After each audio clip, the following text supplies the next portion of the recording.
Yeah, we back. OutDaWoodworks Radio. I got my East Shy, Indiana boys in the house. Shit. Al Koleon. Outfit. Yeah, man. Hey, man, let's give him a brief history lesson on you, man. Like, I really don't think some people understand. Man, I feel like nobody understands. Nah, man, you started with the group Outfit, man. You had a... I'm still with them, by the way. Oh, my bad. Outfit. You know, I rock with the whole crew. I met you guys as a whole crew in the first place. Yes, sir. But, yeah, you guys been... The first time I really heard you guys was on all those Midwest Mobsters. Man, Compilations, yeah. man. We were pretty much featured on just about all of them, man. You know, it's just we didn't start recording until, you know, the second one that came out. Okay. If not, we would have been on the very first one too. We would have been on all of them. I think the first one's the only one we weren't on, honestly. But I mean, man, back then it was just like that. That was just the ambience, yo. It was just like the atmosphere, and everybody was on real music, and these dudes was actually street when they was talking about being street, and these players was actually players when they was talking about playing. You feel me? Right. And vice, you know, so on and so on. Nowadays it's just, you know, it's a little different. But yeah, man, let them know, like, you guys actually got a real scene up there, like between East Chicago and Gary. You guys have mom and pop stores still out there. Yeah, literally. Still selling records. Yeah. You know what I'm saying? Like I said, we just went to the one spot in St. Louis. And the only other it spot was nice is my too. spot. Also, I got to sell some merchandise. You know, got off a lot of CDs up there, man. It was kind of jiggy. Appreciate that too, by the way, man. That's what we do. Yes, sir. But can't have that in the photo. Sorry, Paul. But anyway, but yeah, you guys used to. I seen the Midwest Mobsters DVD. You guys like used to really pack out some shows and all that type stuff. Man, we still do, bro. That's the beauty of it. We've been doing this for so long, and you know, we started as a very extremely big group, you know, but in time, you know, some of those people excluded themselves out of the equation, and eventually we ended up with what we had now, which honestly are the strongest assets of the team. And now it's Outfit Music Inc. You know, we reinvented ourselves, we recreated ourselves, updated ourselves, and now we out here grinding as hard as possible, you know. Hold up, man, I'm hearing something. You hearing something in there? Hey, you know what? I do not know what's going on. Holy blip, these blip, I'm telling you blip, you mother blip. Welcome to College Radio, baby.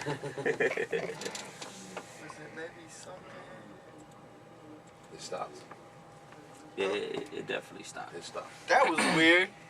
Man, but this is College Radio, baby. This ain't. We gotta pay some bills, you know what I mean? Yeah, man. Go back to it. There we go. Sorry, troop. There we go. Sorry, troop. Alright, we back. It's all love, big bro. On track, man. So, like I said, you guys had like a scene out there. Y'all really rocking stuff. You guys, tell us about the experience you actually opened for Nelly this past summer. It was actually a pretty good experience. You know, I got to rock out with some big names. You know what I mean? Nelly, you know, he put on a good performance. We got to do our thing. You know, a lot of people, our local artists in our area also were able to come out and expose their talents. They really didn't select too many local artists. You know, so I was kind of flattered that they put me on there. And, you know, a lot of promo on the radio. Got me a lot of good promo. Okay. But it was a real decent show, man. I really enjoyed it. And then which I think that probably helped you guys out pretty much when you guys. I saw all the pictures from Facebook when you guys dropped the GED 3 at the bomb shop. Tell us about that. Man, that was it was crazy, man, because it was a snowstorm, you know, where we was at. Oh, okay. So I was kind of like, you know, on that notion, like, man, it might be a real slow day for us. We might take a hit, fellas. But in the end, when it all came out to play, man, it went well, man. We actually had a bunch of different people who came out from different walks of life, you know. All type of ethnicities were there to support, which to me was so flattering, you know what I mean? And I had little kids, bro, 11 years old, coming in there with $20 to buy my CD, and to me that was just like, wow. You know, these youngsters are really feeling my music. people really came out to support. I had merch on deck that was flying off the shelf. CDs were going. I made a lot of money that day, which, you know, I went home happy camper. You know, you know what I'm saying? Went bought the fam something the next day. You know what I mean? But already. it was a success though, man. Now coming from like I said, we come from a time era. We actually sold product. Yeah. You know what I'm saying? Now with this day and age, how do you feel about like the mixtape game?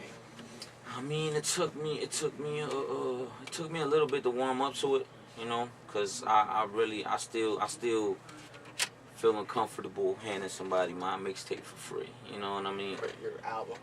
It's really what I call it as an album, cause GED3 don't sound like no mixtape. No. You don't really you don't really use industry beats. Don't have to. It's all original production. Exactly. I want you to hear something that's me. You know. Right. I don't want you to recognize me because of Drake's beat. Okay. You know. Right. I'd rather them feel me like, yo, this dude got substance. This dude got meaning beyond his music. This dude really, he actually sounds like he actually lived this life. Cause guess what? I did. You know. And like I said, like on my record, you might hear a lot of negativity and a lot of stuff like that, but that's just from the environment I come from. It's not what I'm glorifying. Right. I'm not promoting it, you know, telling your child to, you know, go out there with a banger and do something crazy. No. Right. By far, do not promote that, and please don't do that. Kole loves the kids. And Kole wants to save college money, not bed money, you know? So, who are you feeling right now, man? Right now, who you liking, man, in hip hop? I'm trying to see if I got something. I'm rocking with Kendrick.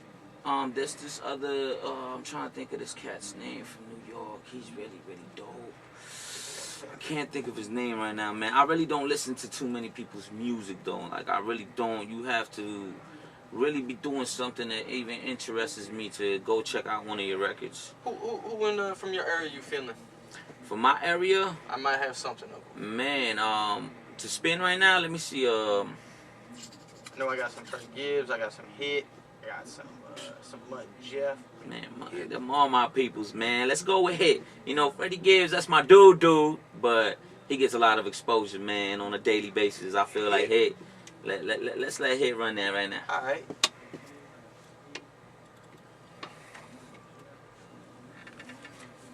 Also featuring Wayne Blaze, by the way. Yeah, OutDaWoodworks Radio. Hey, Wayne.